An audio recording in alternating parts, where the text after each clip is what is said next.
আজকে হচ্ছে পবিত্র মাহে রমজানের প্রথম জুমা। রাসূল পাক সাল্লাল্লাহু আলাইহি ওয়াসাল্লাম হাদিস শরীফের মধ্যে বলেছেন, আন আবি হুরায়রা রাদিয়াল্লাহু তাআলা আনহু قال قال رسول الله صلى الله عليه وسلم إذا دخل رمضان فتحت أبواب السماء وفي رواية فتحت أبواب الجنة فتحت أبواب الرحمة وفي رواية وغلقت أبواب جهنم وسلسلة الشياطين سبحان الله। আল্লাহর নবী সাল্লাল্লাহু আলাইহি ওয়াসাল্লাম বলেন, ইযা দাখালা রমাদান, যখন তোমাদের কাছে যখন রমজান মাসটা আগমন করে, রমজান মাস যখন তোমাদের কাছে হাজির হয়, রাসূল বলেন ফুতিহাত আবওয়াবুস সামা, তখন আসমানের সমস্ত দরজাগুলো খুলে দেওয়া হয়। সুবহানাল্লাহ। অন্য রিওয়ায়াতের মধ্যে রাসূল পাক সাল্লাল্লাহু আলাইহি ওয়াসাল্লাম বলেন ফুতিহাত আবওয়াবুল জান্নাহ, জান্নাতের দরজা খুলে দেওয়া হয়। ওয়াগুলিকাত আবওয়াবু জাহান্নামা, এবং জাহান্নামের দরজাগুলো বন্ধ করে দেওয়া হয়। ওয়াসুলসিলাতিশ শায়াতিন, শয়তানকে বন্দী করা হয়। ওয়াফি রিওয়ায়াতিন, অপর রিওয়ায়াতের মধ্যে রাসূল বলেন ওয়াফুতিহাত আবওয়াবুর রাহমা, রমজান মাস যখন আসে আল্লাহ পাক রব্বুল আলামিন রহমতের দরজা খুলে দেয়। সুবহানাল্লাহ। বুঝতেছেন?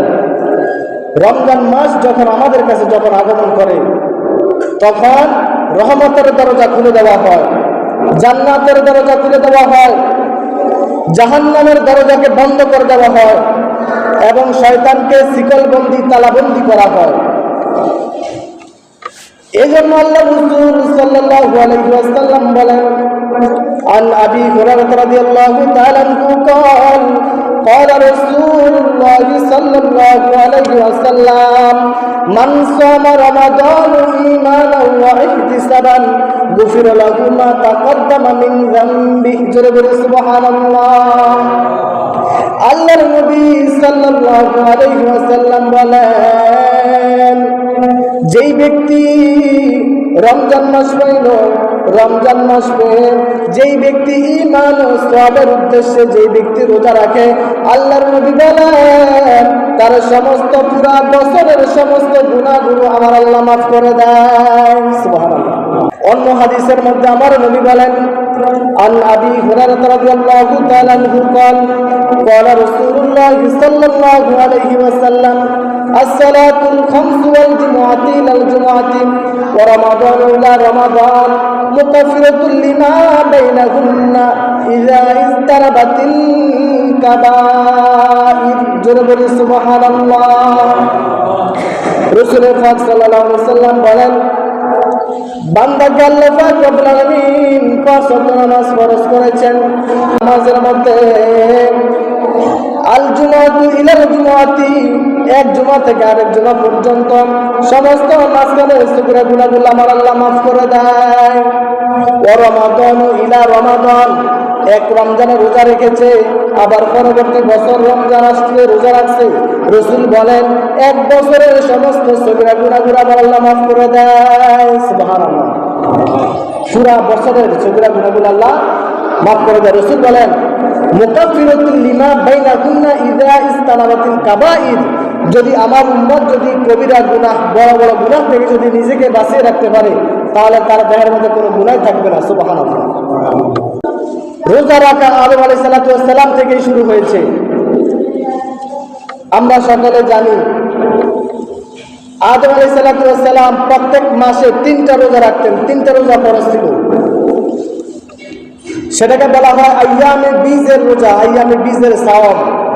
প্রত্যেক মাসের 13, 14, 15 তারিখে আদম আলাইহিস সালাতু ওয়াস সালাম রোজা রাখতেন, ফরজ ছিল। হযরত নূহ আলাইহিস সালাতু ওয়াস সালাম পুরো 12 মাস তিনি রোজা রাখতেন। হযরত দাউদ আলাইহিস সালাতু ওয়াস সালাম তিনিও রোজা রাখতেন, একদিন রোজা রাখতেন, আবার একদিন রোজা রাখতেন না, আবার একদিন রোজা রাখতেন, আবার একদিন রোজা রাখতেন না, এইভাবে রোজা রাখতেন। হযরতে সুলাইমান আলাইহিস সালাম তিনিও সারা বছর রোজা রাখতেন। আদম আলাইহিস সালাম থেকে ঈসা রুহুল্লাহ পর্যন্ত সমস্ত নবীদের উপরেই রোজা ফরজ ছিল। মুসা আলাইহিস সালাম 40 দিন রোজা ফরজ ছিল। কতদিন? 40 দিন রোজা রেখেছিলেন। ঈসা আলাইহিস সালাম তিনিও 40 দিন রোজা রাখতেন। ইসলামের প্রথম যুগে যখন নতুন করে রোজা ফরজ হলো,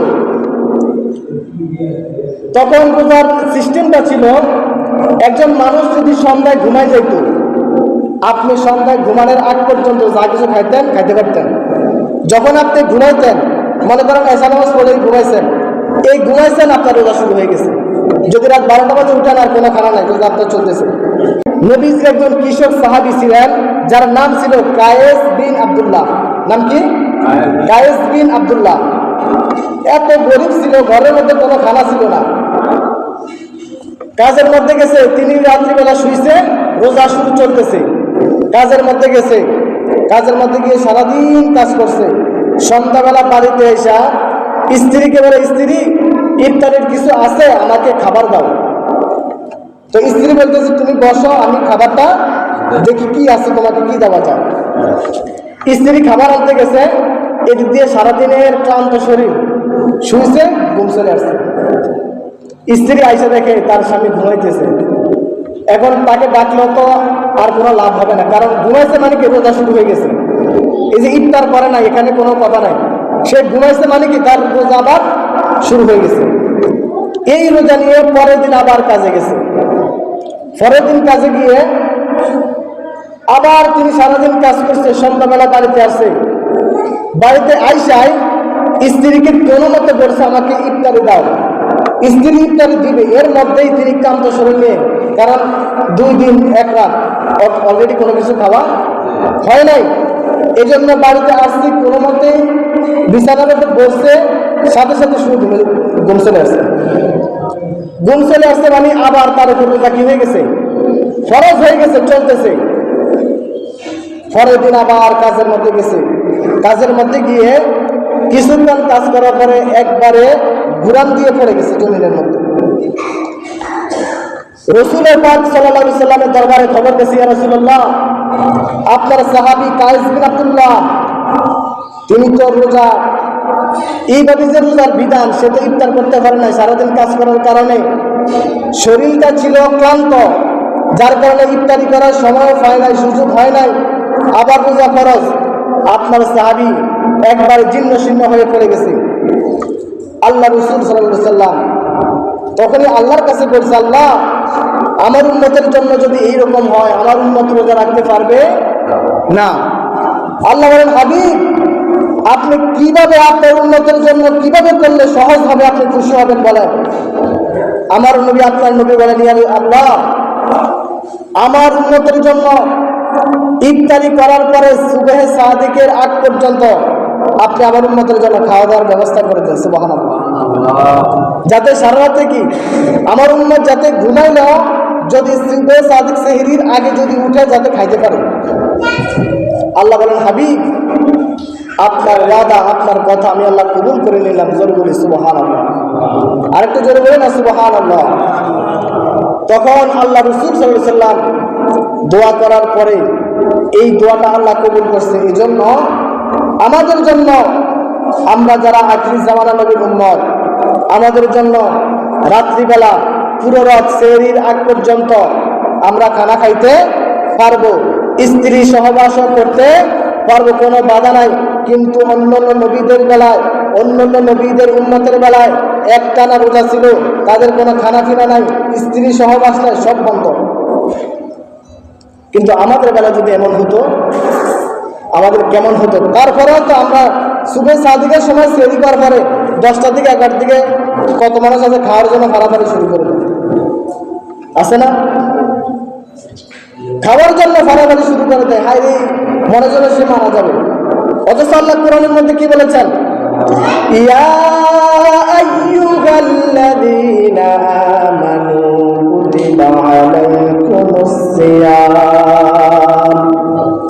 আল্লাহ পাক বলেন, হে ঈমানদারেরা, কুতিবা আলাইকুমুস সিয়াম, তোমাদের উপর রমজানে রোজা ফরজ করা হয়েছে, কামা কুতিবা আলাল্লাযীনা মিন ক্বাবলিকুম, যেমন করে তোমাদের পূর্ববর্তীদের উপর ফরজ করা হয়েছিল। সুবহানাল্লাহ। আল্লাহ এই কোরআনের মধ্যে এই কথাটা কেন বলছেন যে পূর্ববর্তীদের জন্য রোজা ফরজ করা হয়েছিল, এই কথা কেন বলছেন? মুফাসসিরিন কেরাম বলেন যে উম্মত যখন বান্দা যখন এই আয়াতটা পড়বে, তারা যাতে তাদের মধ্যে যাতে এই স্মরণটা আসে। কি স্মরণ? যে পূর্ববর্তীরা রোজা রাখছে, রোজা রাখার কারণে তাদের দেহের মধ্যে কোনো সমস্যা হয় নাই, তারা কোনো মরে যায় নাই, তারা একবারে দুনিয়া থেকে চলে যায় নাই রোজা রাখার কারণে। অতএব তোমরাও রোজা রাখো। রোজা রাখলে শরীর পবিত্র হয়, দেহ থেকে গুনাহ মাফ হয়, আল্লাহর দিদার পাওয়া যায়। সুবহানাল্লাহ। দেখেন, রমজানের রোজা, এই রোজাটা আল্লাহ পাক রব্বুল আলামিন নবীর মাধ্যমে নিজে বলতেছেন, আস-সাওমু লি ওয়া আনা আজজি বিহি। ইয়া রাসূলুল্লাহ, আপনি আপনার উম্মতদেরকে বলে দেন যে রোজা আমি আল্লাহর জন্য, এই রোজার পুরস্কার, রোজার প্রতিদান আমি আল্লাহ নিজে দেব। কিন্তু রমজান মাসের যে ইবাদত, যে রোজা, এই রোজার ফজিলত কিরামান কাতিবিন লেখে না। কিরামান কাতিবিন রমজানেরটা লেখে না। বলবেন না লেখলে কেমনে হবে? আল্লাহ বলছেন তোমরা কম দিতে পারো, আমার বান্দা আমি আল্লাহর জন্য রোজা রাখবে, আমি আল্লাহকে খুশি করার জন্য রোজা রাখবে, আমি আল্লাহকে ভয় করে আমার বান্দা রোজা রাখবে। হে ফেরেশতারা, তোমরা যদি আমার উম্মতদেরকে যদি সওয়াব দাও, এখানে তোমরা কম দিতে পারো, তোমরা দিতে গিয়ে অনেক চিন্তা করবা, চিন্তা ভাবনা করে দিবা, কম দিবা। এই জন্য আমি আল্লাহ তোমাদেরকে লেখাটা স্টপ করে দিলাম। রমজানে আমার বান্দারা যেই রোজা আমি আল্লাহর জন্য রাখবো, এই রোজার প্রতিদান আমি আল্লাহ নিজে দেব। আর তো এই রমজানের প্রতিদান কে দিবে? আল্লাহ নিজে দিবে। কেমন দিবে? আল্লাহ যত বড়, আল্লাহর সওয়াব, আল্লাহর রহমত তত বেশি দিবে। জোর বলি সুবহানাল্লাহ। রমজান মাসের যে ইবাদত, যে রোজা, এই রোজার ফজিলত কিরামান কাতিবিন লেখে না। কিরামান কাতিবিন রমজানেরটা লেখে না। বলবেন না লেখলে কেমনে হবে? আল্লাহ বলছেন তোমরা কম দিতে পারো, আমার বান্দা আমি আল্লাহর জন্য রোজা রাখবে, আমি আল্লাহকে খুশি করার জন্য রোজা রাখবে, আমি আল্লাহকে ভয় করে আমার বান্দা রোজা রাখবে।